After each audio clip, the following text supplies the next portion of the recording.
Another suggestion is just outside the palace walls itself, where a man by the name of Stevenson, and we'll come back to him later, has suggested that there is a mound just outside the palace which has never been excavated, and he suggests a freestanding structure for the hanging gardens there, something along these lines, so sort of like a ziggurat in a way, but much lower levels, with tree plantings on them, with water being brought up by a series of water wheels to the top.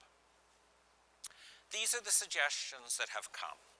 Now, we talk about gardens and hanging gardens, but a question then, of course, comes, how are you going to water them? Are you going to have people carrying up bucket after bucket after bucket to the top?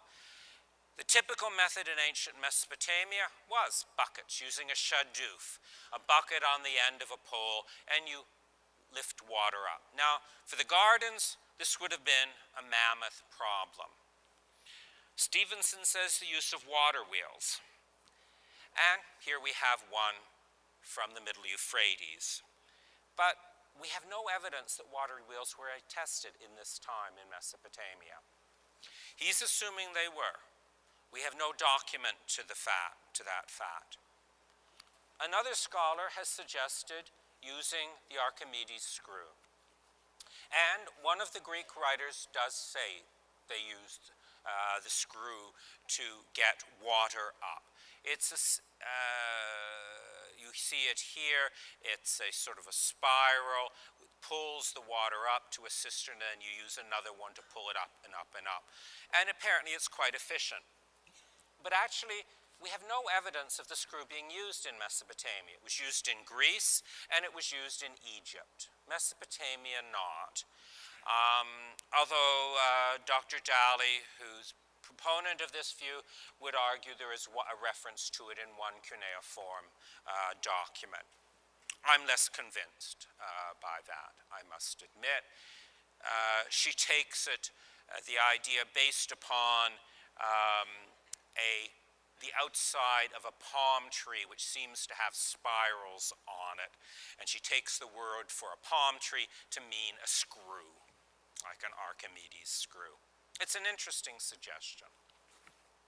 So we have 7 places at Babylon.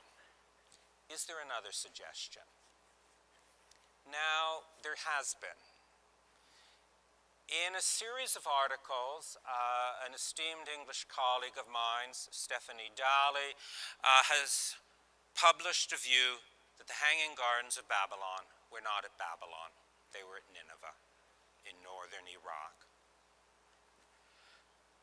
We have no descriptions of gardens at Babylon, but at Sennacherib's palace, about 680, 690, we do have a description of gardens there, which were like a mountain. It's a short description. This is really about all. It's repeated on a number of occasions. And this is where she thinks the date palms were actually screws. Where was Nineveh, and where at Nineveh? Well, Nineveh in the north of Iraq, where we know that there were aqueducts created at Jerwan. Where is Jerwan? To bring water to water the city. We have images from Assyrian inscriptions of gardens there, and including vaults, probably for carrying in an aqueduct. She suggests that close to the palace of Sennacherib, on the citadel there, here we have a reconstruction of it, in this area was this structure. So the Hanging Gardens at Nineveh. Well, it's an interesting idea. We have no references to gardens, anything in Babylon. We have them for Nineveh. Greek and Roman writers did confuse Assyria and Babylonia.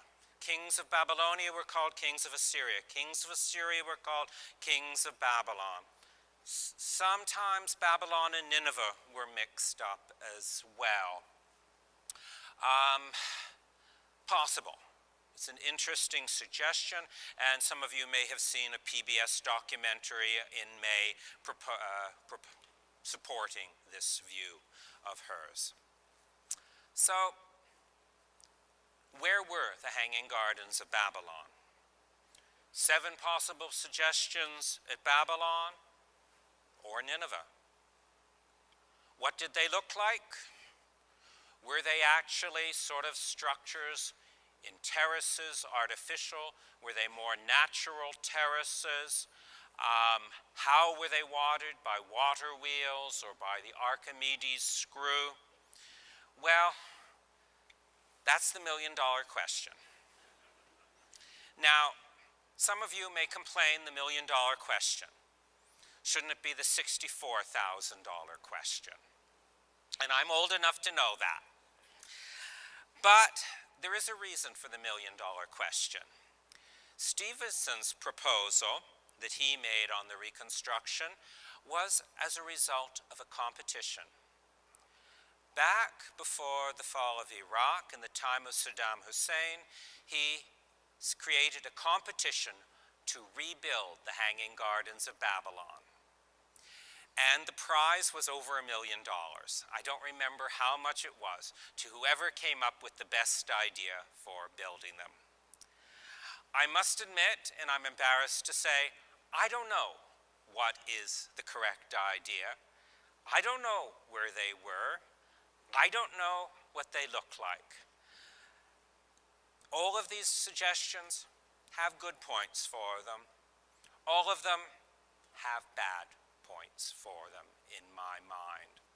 So I'm afraid I'm a scholar and I want to be honest. I guess all I can say is, searching for the Hanging Gardens, I've not found them. Thank you.